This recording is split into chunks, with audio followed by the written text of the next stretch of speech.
Ojinam de masa wi oso mansirimu akasa bokoko da so ginam galamse mu e kirim enra dey enipa makomako enu ya wodomache wonom se wode onipadua na onhonam eye gadamse yi bia enwonsam ye de eba okase boyimu enchechire soronko akọ e de ama adwumaku awodo bi de se wonom a woye nuye ho adwumatimba companies na afen so no wonom a woye enuye ho dwuma nyina no enteti akwa ma kwan pa wo befa so adi wo dwuma ya enwonsam jede eba na adesede pa enso akwa ma adehye nyina mekiremba bunu ana afi aban so adesede ekwa ma ne senke beye na eye na ofa asrafo anase bambo adwuma gonu a ya onkai sda emabunu esanse mabunu ya wonbo sda asafo mu no eba ne se sa bambo nyuma na wonum nimdie papa ya ensemi ni afoforo pika ho yasi gondwa ye kenkan nyina de ama wo se kase me ka wo se okenkan ni ya obete menkan ayemme osomafo KWAME OWUSU tikase KOT adehye ma yengebre na fe yentwa ye ho hyimakuma bi mra ye ba kase bod ni nkyeremu ankasa no jade ba na fe ye de aba besom. Liberty FM, Liberty FM, Liberty FM, the giant of the West. Okay, o my de say yense kase bono akenkan ase emfama ho. Na enrada na ebeto dwa se aban kraje pani ya wo sa hwioso mansini ye run monyafo dom de gesi ena ndei wabombode ene water guide ya wono ewo mansini mu akabum ede omani akirem akọ sa hwioso mansini mu dwaye so ene ntrodum na wonu jema bia e ba ko a eben abo oni dua ye no ewo ye mansini mu no ena ebeto dwa se adehye binum de won awuram gadam se ese yensuo ene akade awodo ya ye wo ya ensase nyina no wonom ese no na no enenam so ema opani mpani aka to so opani trafie ma mofra wi nanka na opani ye otrafie ma mofra wi nanka na yebu nanka wefo ya na yebu no eka ho binti onmonyamfo yi esori pam tutu anambon ye nche no yensom ebe wi akiri na mrantie makomako enum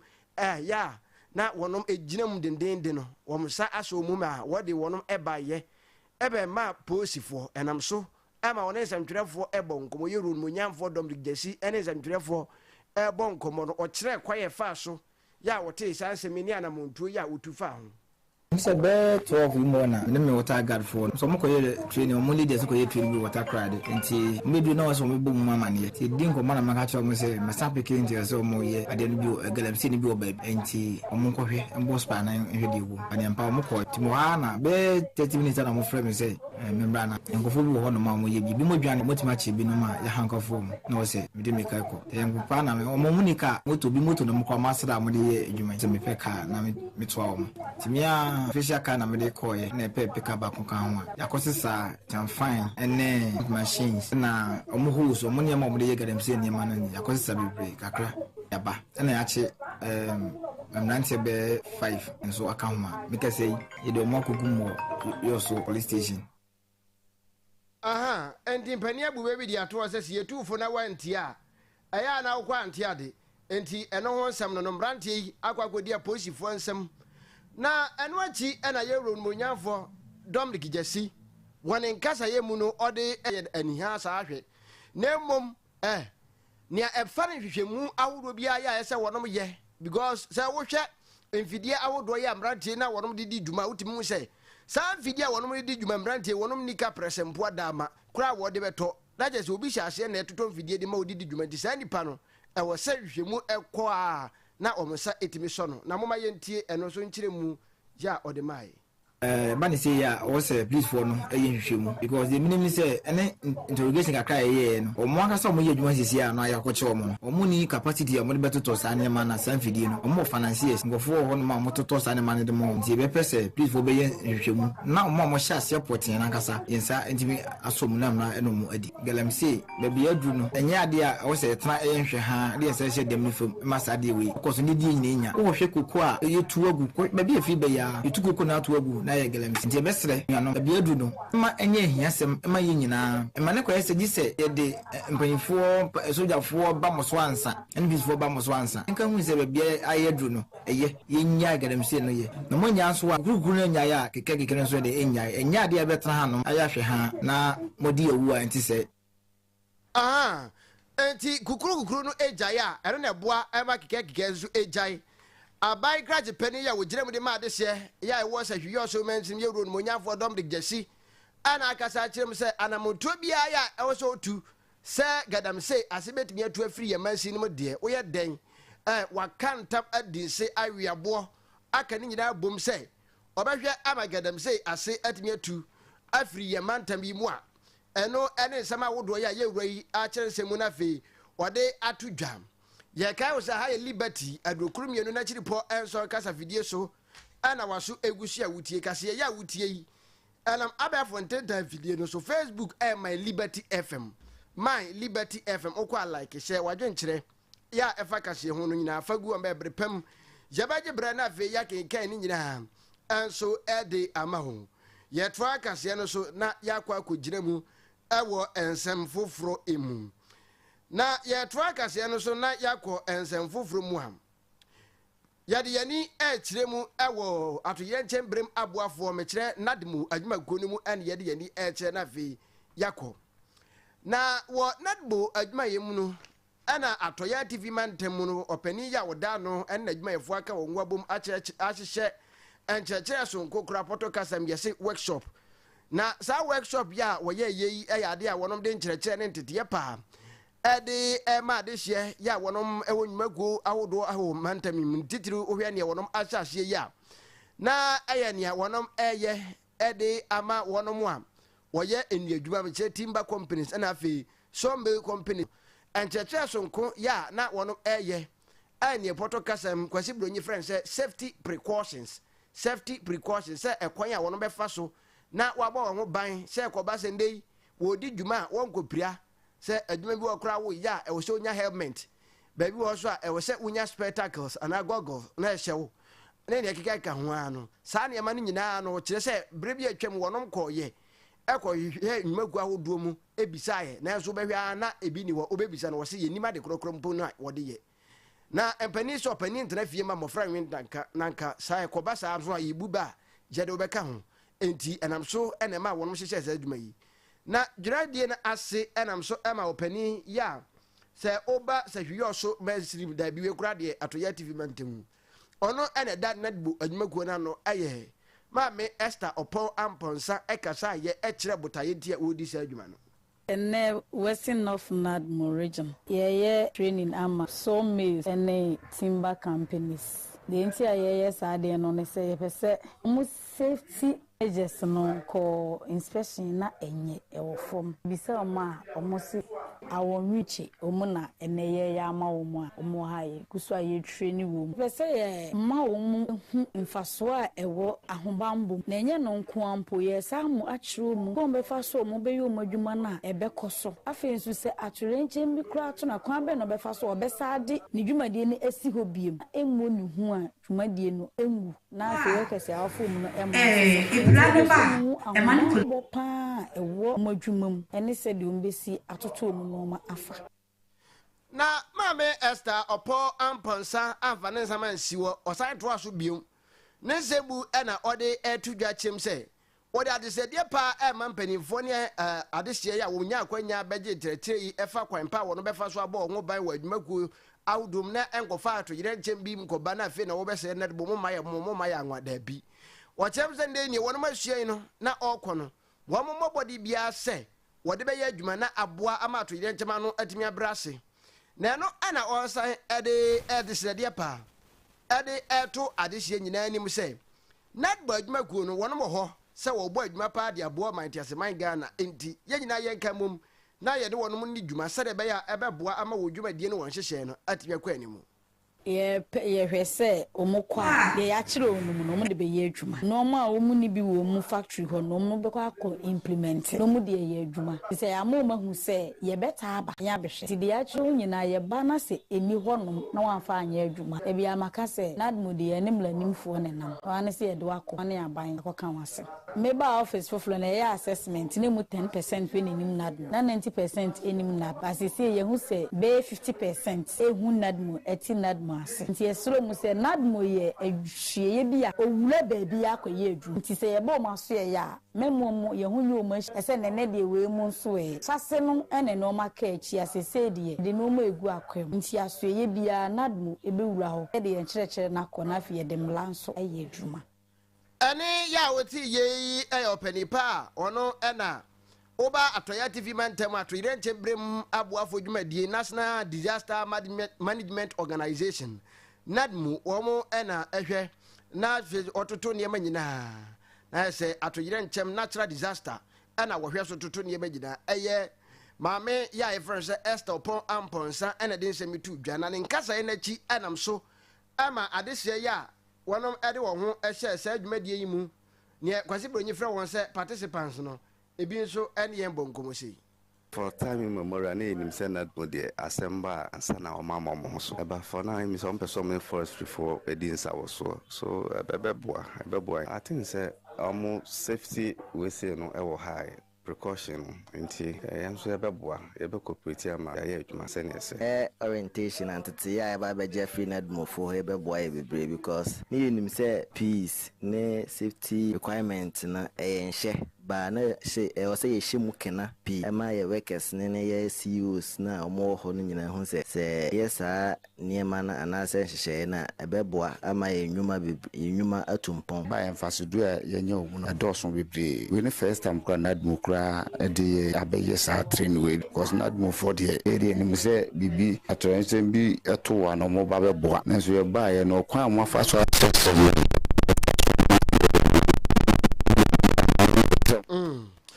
enti adehye no bia wode wo ho ehye ASANTE wamo ena akyensemu na fe wode ne wohia ye ene nsusuye atimi atu edwa ede ama liberty adrokurum yededa chiripo enso kasa fidie so egusia utie edi bi na wo hwe ade wo ha ede ama me anwumra no nan kase bo ne esamufo na dawo waje bre asane so kroje ede ama me no eno ena waso eguso ya utie eno eguso ya utie ya hwe animu se kase boy ubekọ Facebook na fe wadwe nkyere ya efa ho no odi ebekọ na fe odi akwakogum ede ama okonso a like share wadwe nkyere nyina fagu ama ebrepam ye beje bre na fe ya so no so kroje enso ede ama ne yakenkan enso ede liberty adrokurum yenu na chiripo enso kasa fidie so ena waso eguso ya wuti ya ka wo se ensemi se maka no eguso Facebook bo mote se obe like na wa hye wadwe nkire nyina fagu ama ebrepam ye beje bre na ya sone ni nyina so kama pa so ede amount ye twa kase no so na yakogina mu ewo ensemfofro mu na wo ensemfofro ya ye komoyi no ana ye ko na vi yakogina mu ewo amanyosemu kakra ebion ye kwa amanyosemu a encha ye bia se NPP osoro kokroko amanyuku no ayade se wonom eye ntotoye nyina ede aboa se obeyi opani ya ono ana wo enfie empim yenu ene adonunum abatro ya edi animu a ebei no ono na ebedi animu na fe wahim franka no ede ama wonom na fe wakwako de enkunimdie soronko aba na enam so ama ye kese no wonom ebia kwanya no etumu se adehye nyina emra na se wonom eba wamomode se woba na fe waba bepre obi a wopese oba na unya sa di brebi na fe odidi dwuma no eno ele betimi aboa ama watimi akwandi watibia be ye franketuni ele ama amanyuku no na ensem eba ye de mpanini ani ntendodo no a na akasa afa ho na wasanse bi mu na enam so ema kane emrase bedwani ya na oginam edema bibia ni anwa so be kwai mansi no onmonyafo Alfred Obenboaten akasa de atudwa chemse sende wodwa sania eniema esi kwa wo NPP osokokoko amanyuku no mu a ayade se amanyuku no wonom ehia obi ya obetumi aboa ama abato ye ediani mu aban no enkunimdie soronko ebetumi aba ede ama wonom na saa nkunimdie no ebetumi aba ama wonom a enyo obi akeke ene se wonom de no ko nemom ewo se eye obi ya owonim die soronko na afi se amanyuko no ede no ko a ebetumi ede ekunimdie soronko enso aba ede ama wonom na wonen kasa yemu no ade so okasa tire mu a se ɛwɔ sɛ afi apem ahɛn mfie pemienu ɛne edu abato ya ɛba so yi no ɛwɔ sɛ NPP ɔsorokɔkorokɔ amanyɔkuo no etibi edi nkunim na saa nkunim die no aboa wɔnom ama wɔn atimi akɔ anim na moma yɛnhwɛ na afi yɛntie yɛwura onimonyamfo Alfred Obimboate ne nsɛm no bi. Objective mienu baako ne sɛ yɛbɛba aban mu na yɛda te sɛ yɛbɛproduce president yɛproduce majority members in parliament nti political party yɛyɛ interest sɛ yɛbɛproduce flag bearer na yɛde te hɔ te sɛ CPP no mu ɛnɛ every time they also get flag bearer but they are not able to produce president yɛde yɛwura yi ɛkɔɔyɛ adwene ma yɛmu bebree kodi n'akyi ne sɛ na ɔmo yɛde yɛkuro na ɔmo de bibi paadi bi ɛma yɛ sɛ wonyɛ akanni a yɛma wo ni ekuo n'anim eti ɛno ɛha yie ɔno nso asan kɔ muslim no na efi sɛ obetumi de muslim vote aba efi sɛ obetumi de north wɔn nso vote aba yɛn nso yɛ party wohwɛ mu a yɛ stronghold no ɛyɛ the AKAN dominated communities no but na yɛ wɔ gyidie sɛ bi ɛnu nkura betumi aba abɛyɛ awanwadeɛ bi ama yɛ yɛkɔ yɛ afa yɛyi ni wie yɛ na yɛ mu bi a yɛ believe in science and data and our research no yɛhu sɛ adeɛ yɛyɛ ato petituo for party no yɛnto aba no nso sɛ party no story kyerɛ fɔm na ɛkɔ it in fact we lost the election ahead of time it ma mu ni nyinaa hu sɛ everybody knew some people was going to lose in fact ɛno na affect yɛ MPs ni nyinaa o edipa na ɛde na akɔ no performance no was so bad it na ɛsɛ yɛbɛtumi atu no fo sɛ anka onyae de a yɛbɛtu no fo sɛ onyae anado danko akufo ado a ɔde ne baeɛ no yɛatete mframom sɛ ɔtu no fo but ɔsɛ ɔbɛkɔ performance we had the co-opposition no then ɔsesan na ɛyɛ what the vice president 8 years ebi a ne performance ɔsesan na ɛyɛ yie ebi a ne nsɛm bi ɔkeka yɛ ɛfa economy ho a adeɛ no anyɛ adwuma no a kɔyɛ the opposite ɛno ɔsesan na ɛyɛ yie the records are there enti we mu nti na yɛdi ewura Kennedy wɔ hene Japan akyi sɛ ɔde ɛbɛba power no aba bɛma ɔman no ayɛ akɔnɔ ayɛ krabɛhwɛ ama nipa ho atɔ no Obani ya wote ne nkan aye kane mra se bedwani ya na ogyina mu edema de se ya wo bibia ni anwea so bekwai mansini emu Zebra onimonyamfo Alfred Obimboate na wote ne nkan se waje bre na ve wa kire ensama wodo mu ede a kire Liberty adokru biedu akiri ponso kasa vidie so ana waso egusu ya wuti mesra Facebook no My Liberty FM okwa abomode like share wadwenkyerɛ yɛ fa kaseboi ho no bɔmɔden fa gu ɔbɛ ne bɛboa ama ne yɛ kasa no adehyɛ enso atimi anya bia kenkan na yɛ nso yɛ kenkan enso ɛde ama ɛwɔ fidua mu ɛha yɛntoa kasebɔ no so na yɛnkɔ gyina mu ɛwɔ ensɛm foforo mu yɛtoa kasebɔ no so na yɛakɔ gyina mu ɛwɔ ensɛm foforo mu ha na ne yɛnkɔ na yɛnkɔ gyina mu ɛwɔ ɛsom emu ensɛm na emabunu awodo ya wonom ewo SDA anasa 7th day Adventist ne nkrabata ya eno ewo Nzaura Mansin Nzaura district ya mekire SDA asafunum akontombra mansin mu ena nei wonom ede dwumadie so nkopa ahyehye so na dwumadie ya wonom de hyehye so no aya de se wohwe SDA fo wom hyehyeye ene wom dwumadie awodo ya wonom edie no a watu din se annual youth district camp out na no aye ahusiesie so nko ya babunu no wonom eye na aboa amafe afi wonom camp meeting ya wonom edi no obetumi edi na adwumadie ya etesa no anam so ema mabunu no dodo no abodompem ede wo mani akire mu ewo Nzaura sane yenim azie mabunu ade yo no dare da nyina ba se wonom hye adwumadie wodi no wodi te se asrafo pepepe emaache edi dwumadie awodo ya eboa ema mabunu so etime kwankan na no enam so ema opani ya ono na wokọ Nzaura mansini ewo SDA fo nhyehyeye mu a ono ene da mabunu no ano mekire youth leader master guide adasa nkruma Caleb wo ne nkasa emu dwumadie no ase no wakasa na ne nkasa na odi tudwa kyerem sese wo hwe SDA memene da akwanhwefo wo dwumadie ya wonom edie mu a wonom ewo nimde so no kopa eba ne se bambo adwumane ne keka ho sene ewafo esidi wondwuma sene pafandafo esidi wondwuma ne nyina yenim se ete se asrafo ne bambo adwuma kuon pepepe ne santi ode ade se de ma papa eto aban anim ne mpanifo anim se nko hia se dan nyina wonom efa bambofo a ya ɛwɔ sɛ aban no twɛnani ɛde ɛhwɛ SD asafo no sɛne ɛbɛyɛ ɛbɛtumi aboa ama nimdie ya wɔnom asua no koduru sɛ wɔnom ɛde kɔ asra adwuma mu a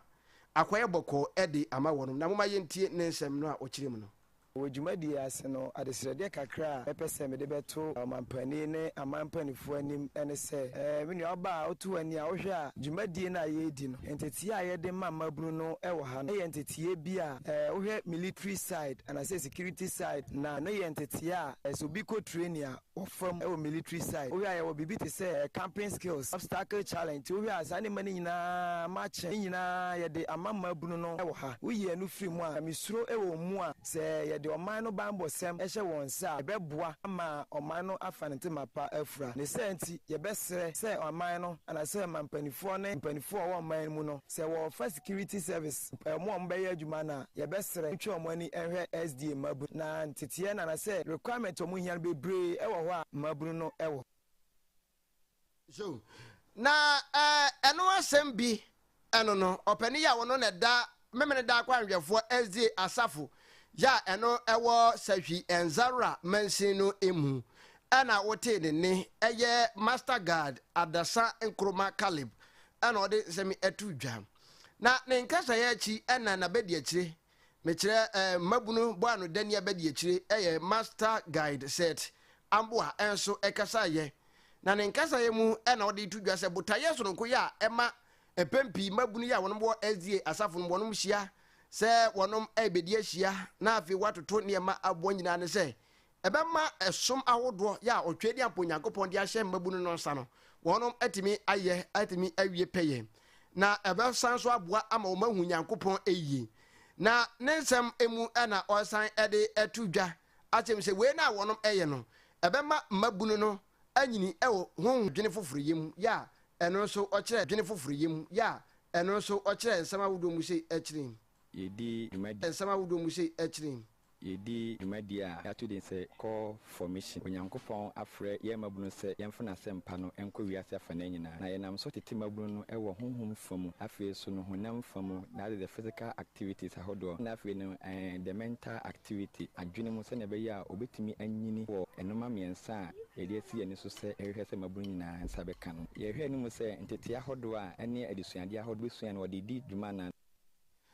ani ya woti ye enzara mansin mo master guide set ede ama mabunu se bebia wi set ede ama mabunu se bebia wi ase ekono se mabunu afutuo mpanifo anyere wo ho amfa afutu sabebo yeyem enti osre mabunu se wonom hwe eda subampa di na nyina ka ho bi ene madane da nyina ya wo hye se adwumadi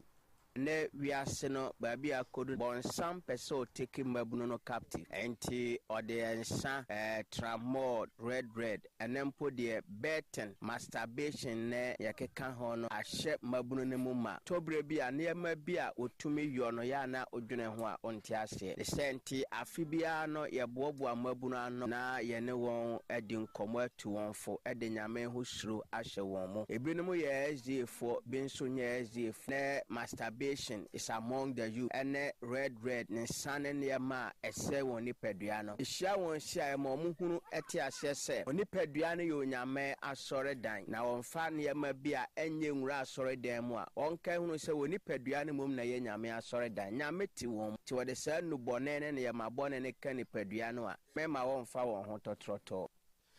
aha enti eno ho ensem ebi eno no opani ya wote ne kan no ono ene sofu pani ya oda SDA memene da akwanhwefo wonom asafo ya ewo enzaura mansino emu Michael Amankwa ene de nsemi atudwa ye wo esumbu aidie ye nto aso na nsai amanebo ya ebeto dwa baako enyina efa enkwamse agodo ya ebeba ye eho obehwa ne se efiri bra kwanhia ya no edin se eto o man Ghana no akiri no eyade se ndi obenwu ane se ene odifo we aba ana menye nemum wabie ede ato so obetumi aba na nkwamhye ya nyankopɔ yi kire wo no odi atudwa na wo saa ensemi so ene nam so emas of penny ya wo no ene da Precious True Faith Church International jene no bonkombo e wo fidue mu ha ana wode atudwa acheche ensem hu ede akire se neyi ekwan pa no a e wo se nkadifo fa so di wondwuma wo mayi mu no uma ye ntie se ne wo kire ensem ye ka che difu a difu e nipa bi a na me yi bibi di kire no ase wo ba di fu bi manu a eguma hodo bebre ye wo de wo kan ntashe ye wo de wo hyenko ye wo de wo saya ye e ya doma che de no gu ahodo ki bi wo a e de ni ke enkom hye na ya me bi ama no se on hyenko no no ye woni ni yakupon tem ahye bi ntimi nsi ano kwan se ya me yi bibi kire wa e bi ani mosi wo hai bibi tie na ba betom ya e che se wo frame na wo di tuma ni te ade che na manwu afa ho ti anamon ben ni bi tu afa ho ye ko su na ye mamu mpanyifo atitiri no na ya na difo ni nya o mo ho no bi na ma me fa bibi ye mfanto ho si ama me hyehye bi gai e bia me difo nya me di o mampani to mahama na ho sim bi ayeden e di akire me sa se be de ni meti ko papa na ma ni e ti dia tie ni se ade ni so aba no to nya me bibi kire o sa na won kan ya se ye no ko pa se nya me na ye kire wa se won ka cha cha na o ho nto o da kura wona na wo odifo Moses opon ne se mu enam so e ma ode ade se de pa eto Ghana de se anim se ne ekoba se adiye bi enam odifo bi so ba aya e ma ye fa ni agro yenhwe na fe yenfa kwasi bronye se serious papa ye ma ye ni mmene na na muntu bia no e fa ho no yentu fa ho se de be ye beboa ama o man no da bia yate asemode ebi o wuti mi ya hwinti ano kwan cause ye ka nhudi mani mu na ho asem na ba tu mum na sese wutu ho na mo na ye ntoma ni na na ye kwa to a wo bebo ne se ejira Yesu Kristo tin twam ewuri tin bi ho ye sa go aye woni nipa no mi na mo de no ma ye den agu akom na nyame afa so aye den abo nipa no na aye kama na de si anu wo te nipa no so wa ma ebe den no ti mi ejina so aye den atimi abo an wo mpabu atimi aye yina no betimi aka se ye nyina ba bi ne mo pa ye ebi se dabi se nipa no twembel and also be nipa no so be dem no tiya ko contact nipa no hu se nipa no mani eti dia wo be ka no obi wo wa wo be ka no no apiki se nipa no no bia wo de wa de ama nipa no saka nipa no aye sa dia papa hu ni di madie na wo se de yidi no efa eti obi wo ji se hu nipa na nkasa a se na wo tibi aboa no na ne krakra mu na ode abaso bode e ma o mampani John Dramani mama se wonam asoye a wonom hwe esom ne nanam ahemfo nsam so apau edi ato wo se nei se ko ba so yo difo o mai munyame ada bibia di edi a kire fa o mampani o man ne ho eni aban mu mpanifo ho a enya fe na akogina so ndem afa microphone akan tentente wo de bra fa beto mpanifo anim na wonom hwe Tema ya de babo antene de ya na emwa de ya mi share ya den ebre nipa it is the mampani e si wo se wo bia pani de ebe bua Ghana na bua Ghana man ma so bia so de ebe se Ghana no ye wa dipo wo de si ase wo konya MPB wo ko asem a oni se sika na oba be wo konya DC bi wo asem a oni se sika to dipo sika na ko pe bo na asem so na de na to so mampani de si wo sa de ebe bua it is the be ya ni aka dia to social media no sa de na ebe de ebe twa e dia so bia ko adro man no ama man no so nya somo de me de ma minion ma difu ni na ne se ye no kura difu a se ya me de bibi e kire ye ya ye mo den se nipa ne hye ha ne krakra ye be hwa hu se ye be ye se nipa no be ya de normal ye hu nipa no na nkomo bi e wo no ne na di ni abo ho mpa ye ama no e na ma sire wo mo be be se ampa info no se so difu bi hu asem na so pese hu nipa